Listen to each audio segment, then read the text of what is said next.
tidak perlu banyak dipikirkan. Mengapa ia merisaukan orang lain?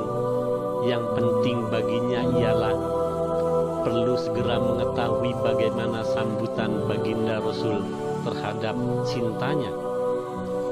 Mungkinkah beliau berkenan menerima tumpahan isi hatinya?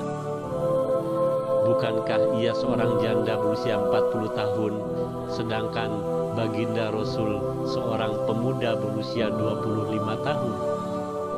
Sayyidah Khadijah mengetahui bahwa pujaan hatinya itu tidak tertarik oleh gadis-gadis Quraisy dan Bani Hashim yang sedang mekar-mekarnya. Mungkinkah beliau tertarik padanya? Sayyidah Khadijah kadang-kadang merasa malu kepada dirinya sendiri karena ia menyadari usianya sebanding dengan usia bibi atau ibundanya baginda Rasul sallallahu alaihi wasallam.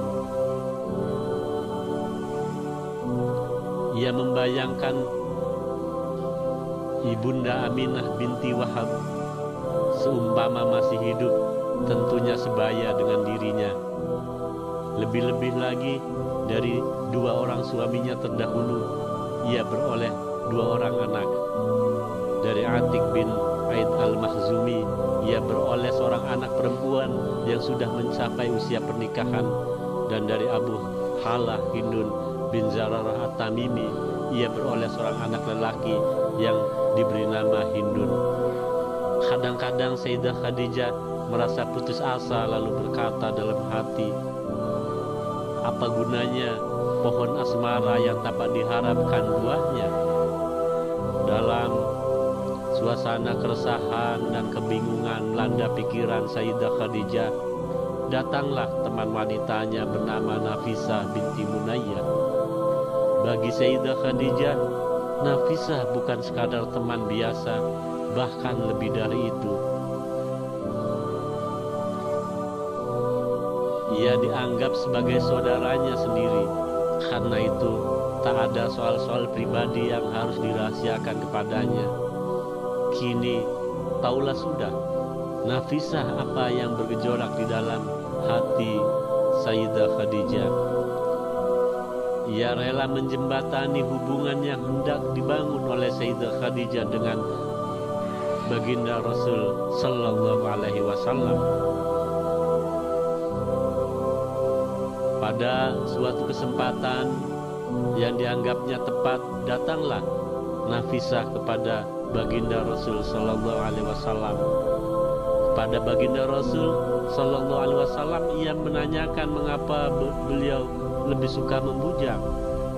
Bukankah lebih baik dan lebih tentram kalau beliau berumah tangga, hidup didampingi seorang istri yang akan menghilangkan kesepiannya? Baginda Rasul sallallahu alaihi wasallam saat itu beberapa saat tidak menyahut. Beliau teringat akan nasib hidupnya sejak lahir di Rundung Malang. Ketika teringat akan ibundanya, beliau tak dapat lagi menahan linangan air mata. Setelah ketenangannya pulih kembali, beliau balik bertanya, dengan apa aku dapat beristri, wahai Nafisah? Belum selesai beliau mengucapkan kata-katanya, Nafisah cepat-cepat melanjutkan pertanyaannya.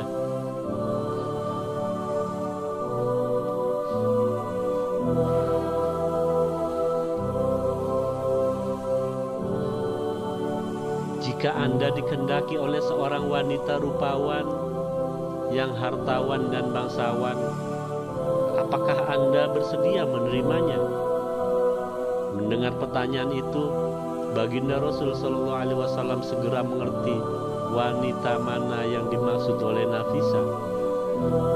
Wanita itu bukan lain, tentu Sayyidah Khadijah binti Khuwailid.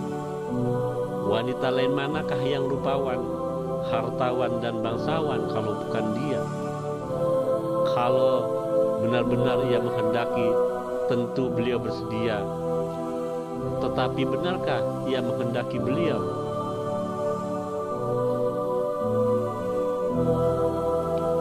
Tanpa memperpanjang percakapan lagi, Nafisah cepat-cepat minta diri untuk meninggalkan tempat, meninggalkan baginda Rasul Sallallahu Alaihi Wasallam seorang diri dengan segala gejolak pikiran dan perasaannya. Beliau sudah sering mendengar berita bahwa Sayyidah Khadijah berulang-ulang menolak lamaran tokoh-tokoh bangsawan Quraisy yang kaya dan terhormat. Pada mulanya, beliau agak terpengaruh pikirannya oleh apa yang dikatakan Nafisah, tetapi pada akhirnya beliau sanggup mengendalikan dan terserah saja pada kenyataan nanti. Beliau lalu keluar, meninggalkan rumah, berjalan menuju Ka'bah, hendak bertawaf sebagaimana yang sudah biasa dilakukannya.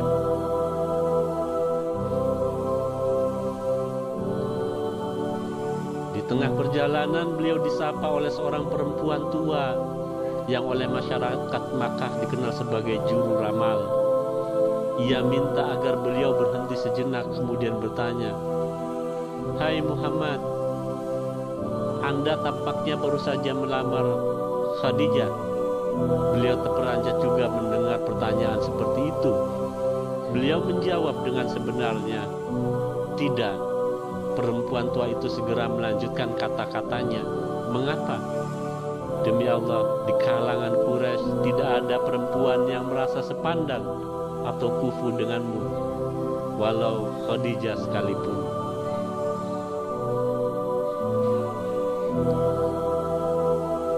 Baginda Rasul Sallallahu Alaihi Wasallam tidak menghiraukan apa yang dikatakan oleh juru ramal itu. Beliau hanya tersenyum, lalu terus berjalan menuju Ka'bah.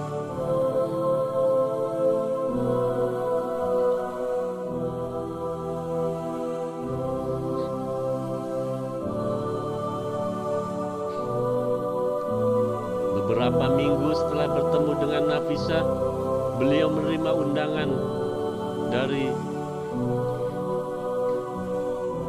Sayyidah Khadijah untuk datang ke rumahnya bersama dua orang pamandanya, Abu Thalib dan Hamzah.